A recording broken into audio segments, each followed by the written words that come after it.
Hello friends, কেমন আছো তোমরা? আশা করি সবাই ভালো আছো। তো আজকে তোমাদের জন্য নিয়ে এসেছি একটা চিকেন রেসিপি। এটা হলো easy and simple chicken curry. তো দেখো, মাংসটাকে ভালো করে ধুয়ে নিয়েছি, নিয়ে তার মধ্যে একটু নুন, হলুদ আর লঙ্কা গুঁড়ো দিয়ে ভালো করে মাংসটাকে ম্যারিনেট করে নিচ্ছি। এর মধ্যে কোনো টক দই দেওয়ার এখন প্রয়োজন নেই। আর একটা মিক্সার জারে নিয়েছি পেঁয়াজ, আদা, রসুন আর একটু কাঁচা লঙ্কা। জল ছাড়া একটা পেস্ট বানিয়ে নেব। দেখো, পেস্টটা একদম শুকনো শুকনোই হয়েছে। এবার একটা কড়া বসিয়ে দিয়েছি গ্যাসের। তো তার মধ্যে নিয়ে নিচ্ছি বেশ খানিকটা সর্ষের তেল। সর্ষের তেলটাকে গরম হতে দেবো। সর্ষের তেলটা গরম হয়ে গেলে তার মধ্যে দিচ্ছি তেজপাতা আর গোটা গরম মশলা দিয়ে যখন সুন্দর একটা গন্ধ ছাড়বে, তার মধ্যে দিয়ে দেবো বেশ খানিকটা কুচানো পেঁয়াজ। তো পেঁয়াজের পরিমাণটা অতটাও বেশি দিতে হবে না, কারণ যেহেতু আমরা পেস্টেও পেঁয়াজ ব্যবহার করেছি।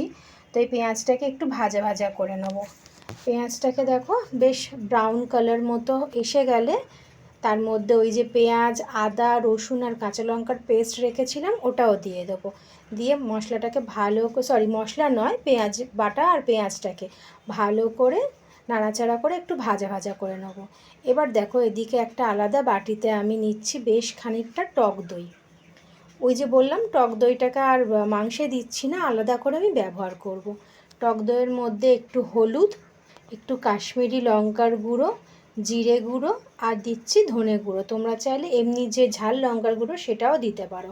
আর হ্যাঁ, নুন আর চিনিটা অবশ্যই দেবে। চিনি না দিলে ঠিক স্বাদের ব্যালেন্সটা হবে না। তো এই পেস্টটা তো বানিয়ে রাখলাম, আর এদিকে যে মাংসটা ম্যারিনেশন করার ছিল সেই মাংসটাকে ওই পেঁয়াজ ভাজা যেটা ছিল তার মধ্যে দিয়ে ভালো করে ভাজবে। আর আঁচটাকে রাখবে জোরে। যদি আঁচটাকে তুমি ধিমে করো না, তাহলে ওর মধ্যে দেখবে জল ছাড়তে শুরু করে দিয়েছে। এমনিই মাংস থেকে জল ছাড়বে। তো আবার দেখো, মিক্সার জারে নিয়ে নিচ্ছি বেশ খানিকটা টমেটোটাকেও পেস্ট করে নিলাম। তো এইবারে এই পেস্টটা ওই মাংসটা যেটা ভাজা ভাজা হয়ে গেছে, জোর আঁচেই ভাজবে, তো তার মধ্যেই পেস্টটা দিয়ে দেবো। দেখো, মাংস থেকে কিন্তু অলরেডি তেল ছাড়ছে, তো তখনই এই পেস্টটা ব্যবহার করবে। এই পেস্টটা যদি জল জল অবস্থায় দাও কিন্তু ভালো স্বাদ হবে না। এই পেস্টটা দিয়েও মাংসের সাথে খুব ভালো করে কষাবো। যখন দেখবো বেশ তেল তেল মনে হচ্ছে, তখন দিয়ে দেবো টমেটো বাটাটা। এবার টমেটো বাটা দিয়েও টমেটোর যতক্ষণ না কাঁচা গন্ধটা যায় ততক্ষণ এই পুরো মাংসের রেসিপিটাকে আমি কষাতে থাকবো। দেখো, তোমরা নিজেরাই বুঝতে পারবে, কষাতে কষাতে কালারটাও চেঞ্জ হয়ে যাবে আর তেল ছেড়েছে খুব সুন্দরভাবে। দেখতে পাচ্ছ কত সুন্দর লাগছে? তো এইভাবে করতে করতে দেখে নেবো মাংসটা গলেছে কিনা। মুরগির মাংস এমনিই তাড়াতাড়ি গলে যায়।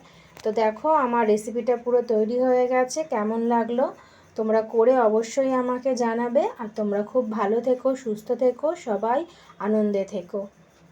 আর তোমাদেরকে আর কিছু বলার নেই, শুধু আমার পাশে থেকো, চ্যানেলটা আমার সাবস্ক্রাইব করে দিও।